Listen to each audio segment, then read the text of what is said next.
Let's see what happens when we dare to color outside the lines. You're listening to Colormixology, the debut podcast from Sherwin-Williams.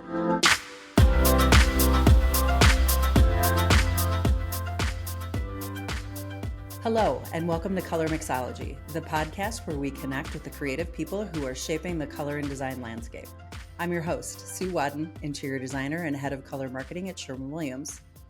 On the last episode, we had our friend DeBito on the show to talk about the element of unexpected in design. If you missed it, then make sure you check it out. Today, we have the distinct pleasure of speaking to Nicholas Obeid. He's a New York City designer whose quietly luxurious designs have been the talk of the industry in publications like Elle Decor, Vogue, Wallpaper, and more. Thank you so much, Nick, for joining us. We're excited to talk to you. Thanks for having me. I'm excited to be with you. We had the privilege of meeting last December. I can't believe it's almost a year at the Elle Decor event in New York City. And yes, I remember thinking, we sat kind of next to each other, and I just had such a great time listening to you talk about design. So we are excited for the world to meet you. That was a very fun evening. I remember Nick Olson and Alyssa Capito giving me therapy sessions, which was fun. The wine was flowing. It was a beautiful night. I wish all my work functions were like that. So I like to start these conversations off by asking, how did you get started in this design business? Where did it all begin? How did that shape you into who you are now? Sure. I'll try to keep it brief. Generally speaking, I feel as though I was never not in the design industry. I always sort of knew this was where I was going, and that was made evident to me by family members that weren't as lucky, but I already knew, like, from day one I was going to be working in this field and I was going to move to New York, and that's been a blessing. I've been very crystal clear on that. More sort of granular, I studied architecture for a year at University of Michigan. I felt it was a bit sort of rigid and less client facing than I wanted. So I transferred to Michigan State and focused on interior design. And in that program, had an assignment to interview designers, came to Chicago. I popped into a Jonathan Adler store and met their head of retail. She saw my resume and basically went above and beyond what she was supposed to do and offered me an internship, not at one of their stores, but directly at HQ with their head of design and head of interior design. That's pretty unbelievable. Yeah, that was so a great start. It was a really fantastic catapult for sure. So I did an internship and seemingly won them over. And I worked for Jonathan as soon as I finished school and moved to New York. I had a job working for him as the initially assistant to the interior designer, who's a close friend. It was an amazing experience. I will say, it quickly expanded into managing creative services. So I was able to sort of touch every point of the photo, from designing the furniture to producing the shoot, designing the catalog, working on the marketing. So that job was very formative for me because Jonathan was great. He was such a mentor. It still is a friend, but he really allowed me to sort of dip my toes into every facet of design, which I now run my own business and am employing all of those sort of tools I learned, which was great. Not many designers get that much experience to start. So that was a lucky moment. Not a lucky break, right? You earned that, but it was great. Yeah. I mean, it's always luck, but it's being prepared for the luck. So you have done the preparation before the opportunity comes. But I distinctly remember there was a day that the head of product design was out of town, and that tended to be the department Jonathan was most excited about, naturally, as we all are. And he wanted to see one of the sort of iterations of a product he designed. And in her absence, I sort of opened up AutoCAD and drew the table and sort of demonstrated that I was, able to use this skill set, and quickly started working with her and him directly on product design. Yeah. unbelievable. So did Thanks you to him touch? allowing me. Yeah, it was really a great opportunity. Well, I mean, look, he obviously saw talent, right? I mean, you don't I mean, he recognized that. But did you touch accessories as well? I love the Jonathan Adler Uh, accessories. They're I didn't. Yeah, they're super fun. I did not. I focused on furniture and lighting. furniture, Yeah, and then amazing. so then 7 years later, creatively split, and also just wanted to run my own business. I always knew, that was the path. So yeah, I started my own company 7 years after, and have been Busy ever going since. strong since. Yeah, it's been a great ride. So Very. what's going on, now? Like what are you Yeah, up to? yeah, yeah. What's exciting? Where are you taking this business? I know you've got a lot going on. So you want to talk about that? So perfect segue from my experience at Jonathan, but immediately after starting my own company, I began working with CB2 on designs that we would sort of commission, that they work with a lot of designers out of house. And so it was really fantastic to reach so many households with that type of design collaboration. It's really incredible. I know firsthand from siblings and friends and people immediate in my life that do not have access to a full scale interior design project, um, and relationship with a designer, that the impact that buying one coffee table can make every single time they go home, it can really not be emphasized. It's enough. It's really an incredible feeling. And so in my everyday high end residential work, it's an intimate relationship with a specific family, and then 2 years later there's this sort of baby that we birth, and that might change their life. Right. but with Hopefully, the of course. relationship, yeah, with the relationship with, like, that is much more intimate and long term. But with something like CB2, or even the furniture collection that I just launched, to be able to quickly have an effect on somebody's home is really, you can reach so many more people. It's just really incredible to hear the feedback. That was one of the favorite things that I remember about our dinner conversation, is that you have these really high-end clients and you do this amazing work, and it seems, unattainable. But at the same time, you're the designer that gets out to the showrooms, like working on site, doing installations, like, going to the paint store. We talked a lot about that. Like Yeah. your process, that was what impressed me the most, is that you're a really high-end designer, but you're not scary, right? Like Definitely this is your involved. life. Yeah. And I Oh no, just, I'm definitely on the floor, like dusting before the client walks in the room. I'm yes, absolutely hands on and not above any part of the process. That's for sure. that's, that's like my favorite thing about you. So in this segment, we wanted to talk about this idea of like modern luxury, and what does modern luxury mean? There's words in like kind of the trend world of stealth wealth or quiet luxury. And we wanted to talk about that because for some of our listeners, they have no idea what that means. And so I think you represent that really well. Could you talk about, you've been quoted as saying your personal approach is considered yet visceral, so what does that mean to you? So that is more specifically related to interiors, and what I mean by that is, uh, at least the interiors that I work on, they have somewhat of an inherent formula, right? So there might be a super heavy set of furnishings on either end of the room, and then there's light and leggy and open and glass items sort of mixed in to sort of balance the weight.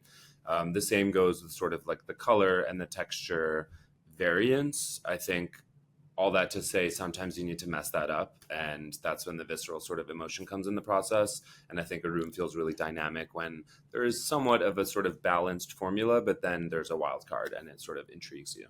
Yeah, like I would say a happy accident, like something that's unexpected that just totally changes the face of the room. Maybe it's a chair that the client, it's an heirloom in their family, and you sort of begin to shift the design of the room around that, and it takes you somewhere you weren't really expecting, and it can Expecting oftentimes, to go. yeah, be super dynamic. Yeah. So then what does the idea of quiet luxury mean for you? So quiet luxury, I mean, this is perhaps a literal translation, but if you're looking at a room, it should whisper. It's not like a loud scream of luxury. It's a Loro Piana soft wool, or it's, not like a big gleaming brass chandelier, but maybe there's a little like brass cuff detail on a chair. It's a more desaturated, subtle color variation. It's a relaxed layout and floor plan, right? It's nothing too symmetrical and perfect. It's all beautiful things. I definitely believe in investing in your home, but it is sort of demonstrating that in a less pretentious way and a less literal way, and really more about just like sort of sumptuous textures and materials, and just it can be really, really, you know, expensive, valuable, rare, but it needs to be sort of subtle and discreet and, not so obvious. So if you had advice for just a homeowner that maybe isn't working with a designer about investment pieces, where would you advise them to start? Like a thing, like rugs or a great sofa, like pick up, like what's a good starting point to start to The build? number one thing to invest in is your sofa. That's hands down. The first piece, I always at least take this approach in my projects, but the upholstery pieces are the ones you really touch the most. So that might mean like a custom bed or headboard or a sofa that is a little bit out of your comfort zone and a little more than you maybe thought you were going to spend on a sofa, but that's really something that can last, some of them forever, many for generations, but they just have to be taken care of. And you really have to choose a fabric that is, of super softness and durability. And that's really what you're going to touch the most. The side table next to it can be $45 off an Instagram vendor or on Cherish. You found it at a flea market, and that's perfectly fine. And, we love to mix those in. But when it comes to upholstery, I think that's really where the value comes in. And the investment should be. Totally agree. So the idea of quiet luxury is understated, and I dare say minimalistic sometimes. Minimalism for quite a long time has been about sort of like that Scandinavian, like very stark aesthetic, but I don't see that in your work. Your work is warm, right, and very balanced, and have used those words. So how does color play in your space as well to sort of deliver on this idea of like quiet but luxurious? Yeah, I think this one is less of an intention and more of just sort of my gravitation toward these tones, but slightly desaturated color that feels almost like a neutral. So to me, it's not like purple, it's mauve. It's not bright orange, it's brick. It's not emerald green, but rather like olive green. All of these that add dynamism to a room that if you first look at it, though, you really don't consider to be colorful. You consider to be a pretty muted palette, but there is definitely depth of color. It's just a little less in your face. Yeah, and that's that again, that idea of the understated. That's why as a colorist, I like laugh. This is the most colorful room in my space, and it's going to change soon to be probably black or a dark charcoal because I get a little fatigued at color when you look at it every day. Yep. And especially in your home. So I like things to be muted and a little unassuming at home because it just kind of refreshes my mind at the end of the day. Yeah. So, is there a specific project you could talk about that screamed or maybe whispered, like you said, quiet luxury to you? Yeah, I mean, honestly, for this topic of quiet luxury, the most obvious answer for me is a piece of furniture from my collection rather than an interior I've done. And we can just use a table as an example. I have this table that's just made out of wood and glass, right? So seemingly super simple materials, but it's not the traditional way that you might see glass. It's a 2-inch thick, like hot cast glass with this sort of mottled texture underneath, and the wood is it's solid, but it has like the grain brushed and it's applied like with a whitened finish. So every angle you look at this table from, with the sort of architectural details in the construction, but also this sort of varied glass glow, you catch it from a different light. Like that's an example for me of quiet luxury. It's not a lacquered wood piece with brass cuffs and Greek key motifs and all the, typical like luxurious, in quotes, sort of obvious, glamorous things. But to me, that's luxury. Like that's more quiet because, you live with it, you touch it, you can feel how solid it is, you view it in different angles, and it just has this beautiful glow to it. That's That I love your description of the product development process. What's your favorite thing about that? Is it the material selection? Oh, I mean, on the collection I launched this year, I'm so proud to say I've fully single-handedly found the vendors all local in New York and California through many rounds. I've prototyped it. I designed them in 3D, and with the specifications to be sort of manufactured by these incredibly talented artisans. And I photographed it myself in the studio. I designed the tear sheets and I designed the site, and I just really had my fingers on every part of the process.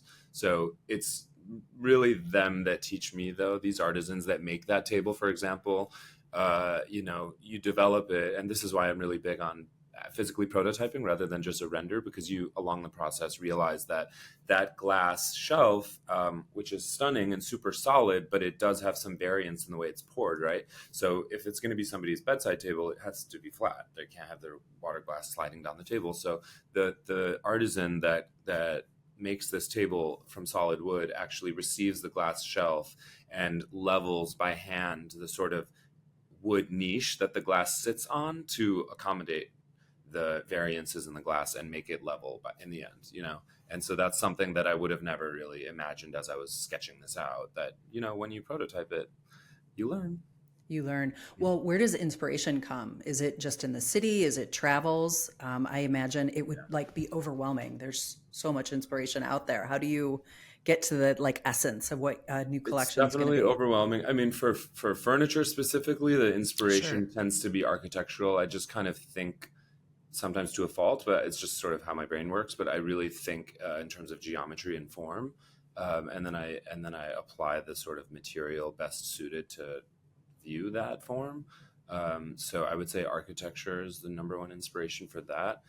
When it comes to interior design, I think the client is often a big source of inspiration. Just asking them, like, what colors do you like? What colors do you hate? What do you want to feel like in your house? That's a great question. Yeah, good programming. That'll really just give you the answer right away.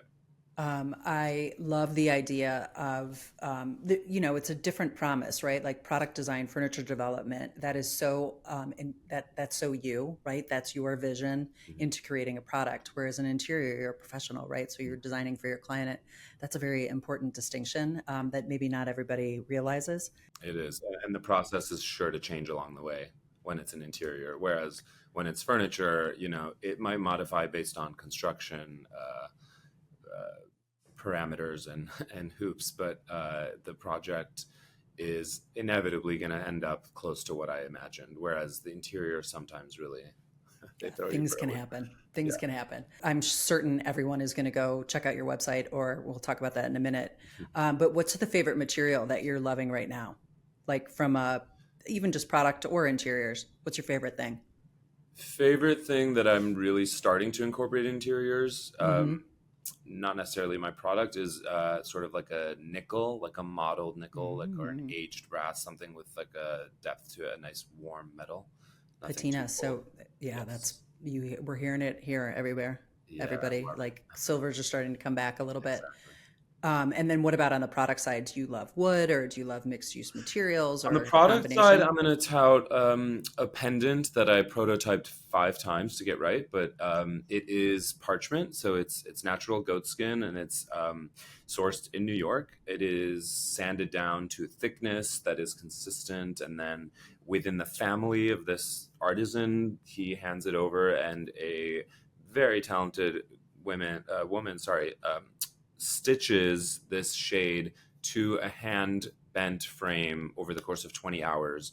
And it would be so much easier for me to just use a roll of parchment paper, that's in the style of, but I'm finding a lot of positive feedback from designers who understand the sort of depth of tone and texture to this parchment, which, is just emits the most beautiful glow as a lighting fixture. So I would say that's the one that is reaping the most rewards for the effort.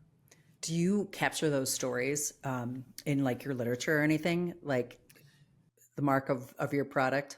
I try to. I mean, storytelling is definitely important with the product, especially of a certain sort of category and price offering for sure, but I don't know that it gets across as easily as one would like it to.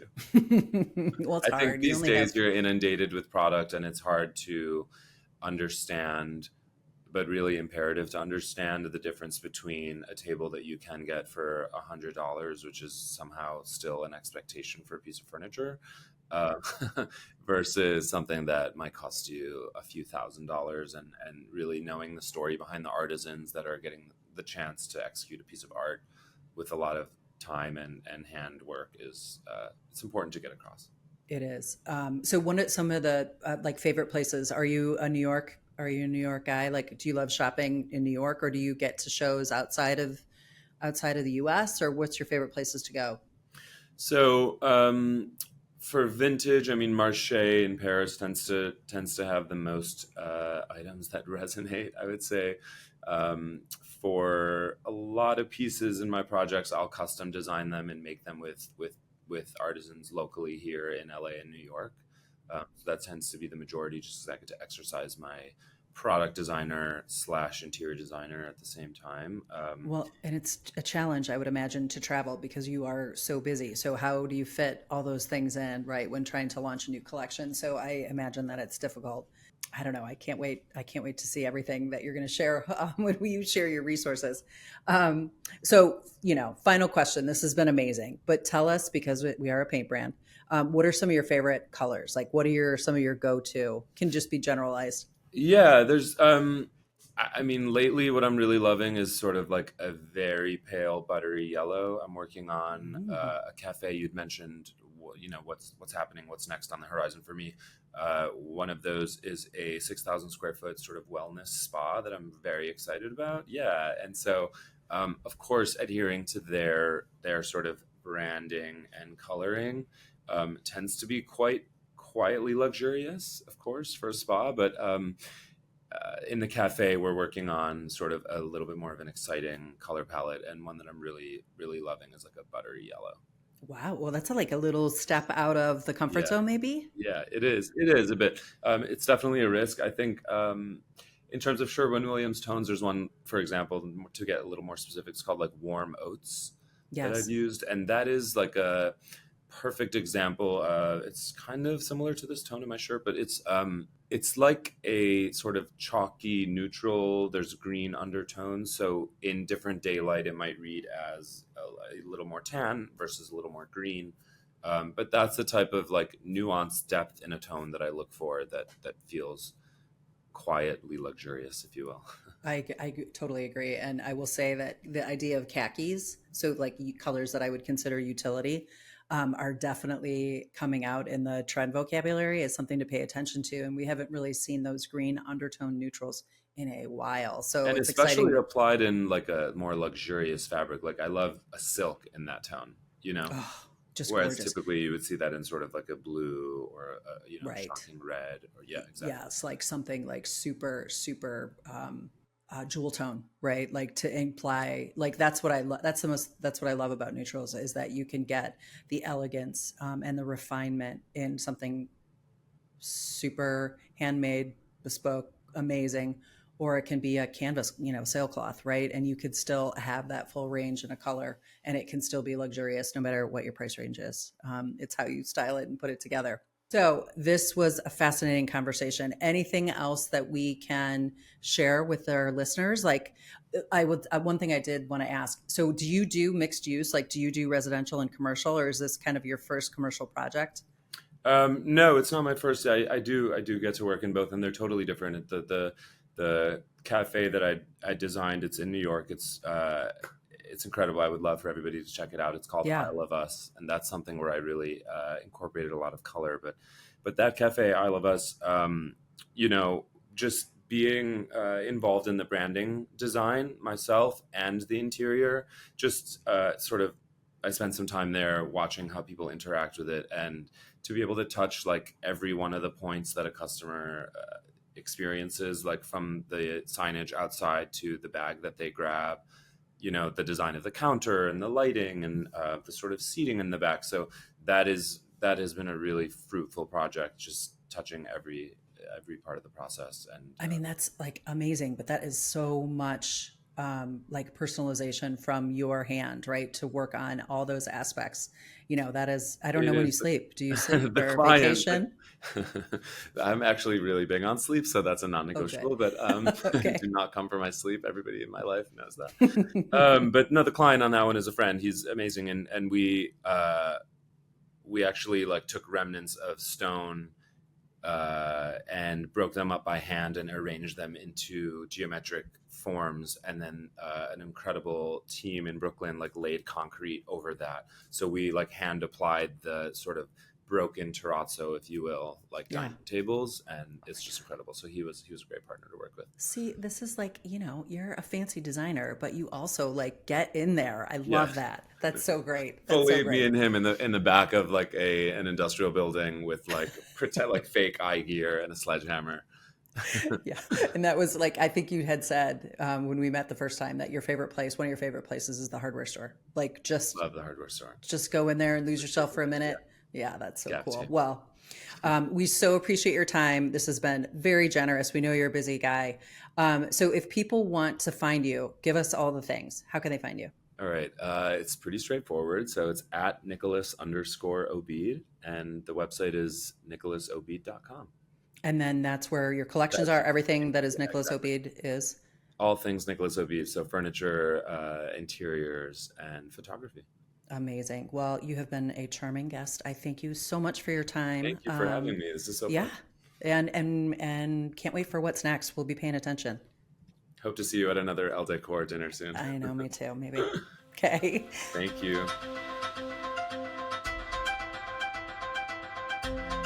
In our next segment, we're going to speak with Megan Conceicao. She is our December Designer of the Month, and we are featuring a project that uses subdued, quiet luxury palette in a hospitality space. Megan, hi, and welcome to Colormixology. Thank you. Thanks so much for having me. I am so excited to talk with you. Well, we always start by getting to know our designers a little bit. So tell us how you got started in design. Sure. Like most people, it was like something that happened young, to be honest, for me. My dad worked for British Airways when I was growing up, and so we got to travel a lot. And one of the things that I picked up on was the fact that we were always visiting monuments, we were visiting museums, we were visiting castles, and it was like this built environment that I knew was really important. And I didn't quite grasp why it was important, but I knew it made me feel different things in different spaces, right? And most of the time it was feelings of awe. And so I think that sort of put the bug in me that like, this is important. I think I might want to do something with this. And that's sort of how it all started. But then I went to school, I went to college for it. And it's been nothing but interior design ever since. Ever since. Do you have your own firm, or do you kind of have, are you a one man crew? I am, yeah. So I spent most of my time in commercial interior design, all of my career in commercial interior design, until about 2 years ago when I started my own little studio that is just me and sometimes my husband helping me with technology things. That's amazing. Wow. Congratulations. Yeah, thank you. Thanks. I have a small family and it just seemed like the right time to make the jump. I work from home, so it's kind of nice to be around a lot. Yeah, that's amazing. Well, the project that we feature in our December Designer of the Month spread is the Welcome Center at the estate of Nemacolin. It's the sort of the reception area. That's what we're featuring. So tell us a little bit more about this project. Sure. So Nemacolin is like a big resort. It has multiple buildings. It's sort of a campus of sorts. And so one of the amazing things that they offer are these homes and estates.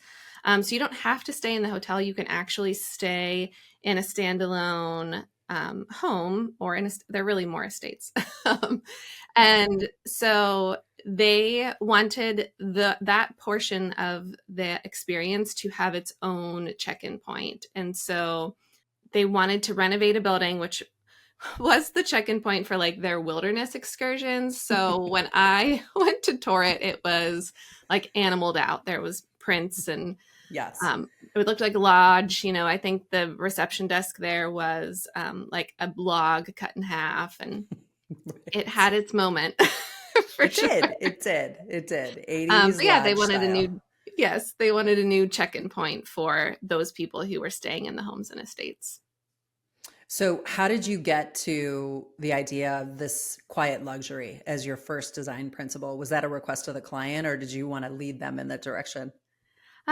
No. So Nemacolin is luxurious, just outright. But these homes and estates are a little bit different than staying in their hotels. And so it needed to sort of bridge the gap and find a perfect balance of that grandeur of all of their main buildings and hotel elements that they have, but also make it inviting because they're sort of like the comforts of home.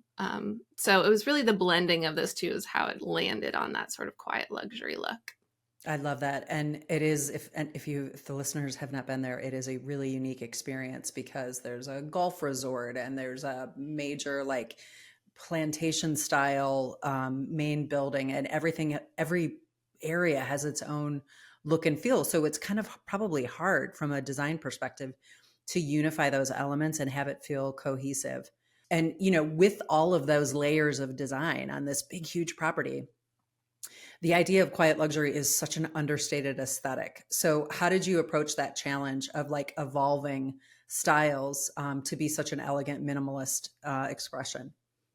Yeah, so I really wanted to just focus on good materials, right? I think with quiet luxury, it's really in the details. And so I wanted to make sure that the smaller elements felt really special. I definitely utilized like a lot of neutrals and high contrast so that everything feels special, but not one main thing is special, if that makes sense. It's a lot of texture and just utilizing really beautiful materials and good craftsmanship. Yeah. So talk a little bit about that idea of high contrast. Like, what is that for those that don't know what that means? What does that mean to you? Sure. So the high contrast to me is having in this space, there's one main color and it's a very nice, like creamy, it's lime wash from Sherwin-Williams. And Beautiful. Love that color. and I basically pair that with very dark colors as well. So I highlight the architecture in this space with tricorn black. And so it's like this creamy and the black, the high contrast of the colors, I think really creates a very bold statement without it being in your face. And so I love a black and white, sometimes maybe to a fault, but I think it really creates a luxury feel. We have an annual color trend forecast, which we call Color Mix, and it's an annual expression of trend palettes and what we're seeing in the future. And we talk about it every year. And one of our inspired collections, one of our core capsules this year was called Chrysalis. And it really celebrates the idea of quiet luxury and everything that you stated. It was about balance and the idea of simple neutrals, but like in all different ranges. So there were highs and lows, darks and lights, and coming together in this like really balanced approach. And I love how a beautiful palette of neutrals is not boring. It defines a restrained space, but it's absolutely stunning when done right. And that's not always easy. So do you have any kind of tips other than black and white on ways to layer in neutrals to create sort of that idea of quiet luxury in an interior? Yeah, for sure. One of them is just playing with texture for sure. I think when you start to layer in, it can be the same exact color, but when it's a semi-gloss on the wall and then it turns into like a boucle on a upholstered piece, they're very different, but they're the same tone. And just those like layering of textures and sheens really starts to like elevate it a little bit. And so I think you can look at a bunch of neutrals, like you said, and think, oh, that might be boring. But when you actually play with the like density of it all and the textural part of it, I think it can be really beautiful. And so I would say like to not shy away from having, the metals saying, the hardware saying, the wall and the upholstery being the same, but just sort of playing with that varied textures, I think is really, really nice. Yes, it's really nice. And again, it's like subtle, like the idea that these finishes are layered together. So let's talk a little bit about sheen. Do you have favorite sheen specs that you use on different projects? What are you loving? I'm playing more with sheen than I have really ever before. Coming from like the corporate side of my past work and commercial, it's like there's a lot of like, here's your rules and this is what you have to do. But I think when you get into the hospitality realm, there's a little bit more fun you can play with, residential even more Absolutely. so. Yes.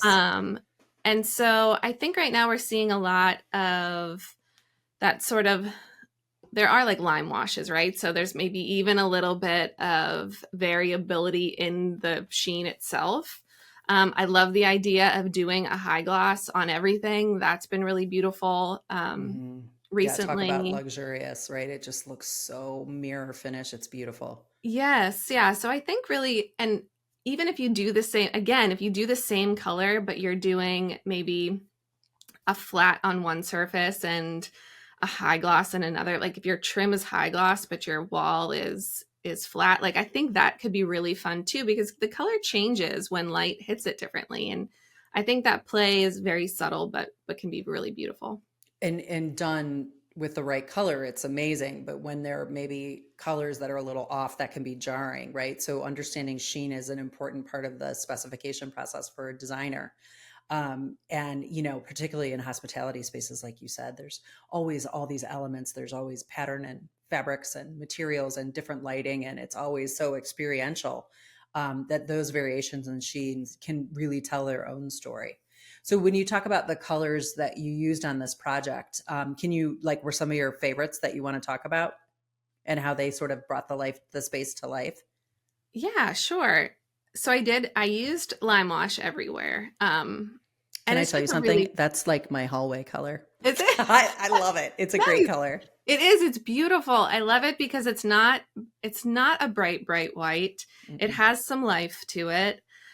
And so I think it pairs well with a lot of other natural neutrals, which is really what I needed as the field color in this space.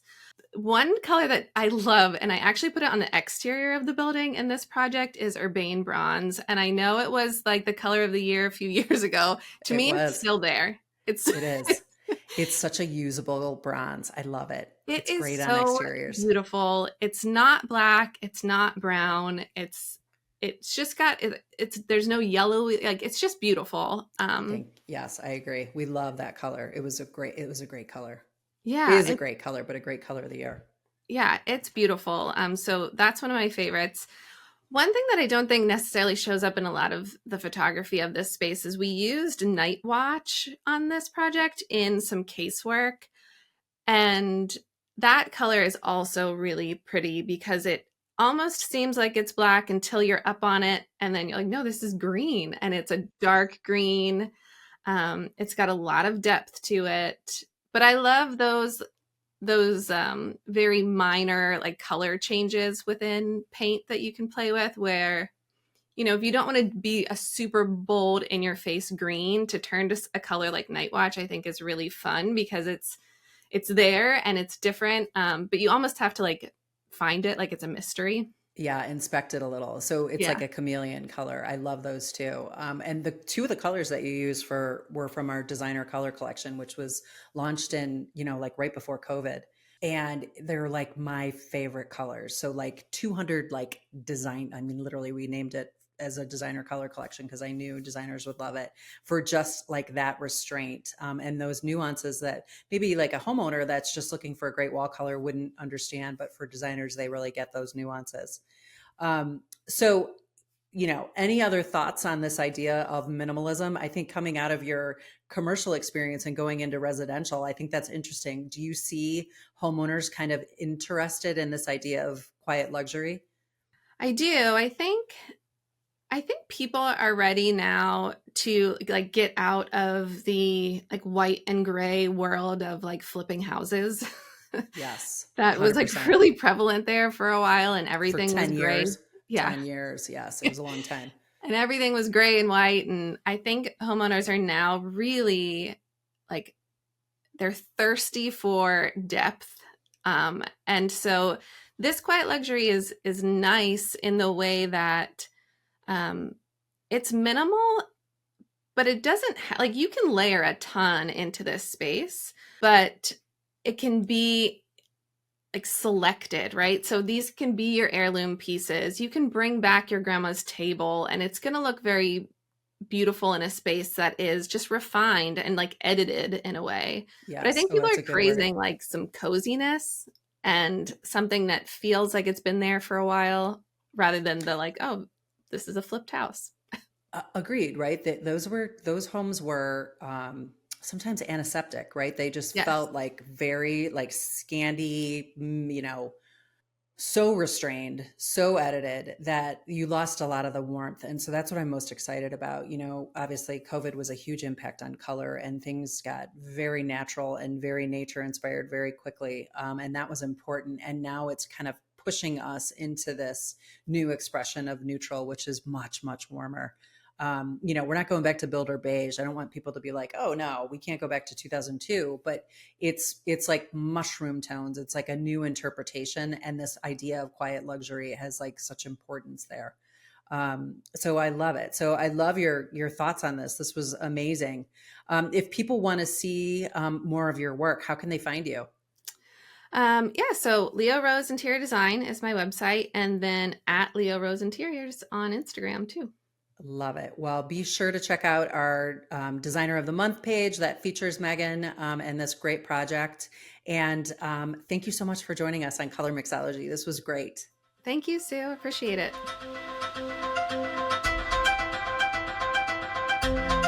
Thank you so much for listening. You can find Nicholas at nicholasobeid.com and at Nicholas_Obeid on Instagram. To see the Chrysalis palette and other colors of the 2025 Color Mix Forecast and order paint samples, visit swcolorforecast.com. If you enjoyed the conversation, please consider subscribing, leaving us a review, and telling the other design and color curious people in your life all about color mixology. Tune in next time for another amazing conversation on color trend forecasting and today's design world. See you next time on Color Mixology.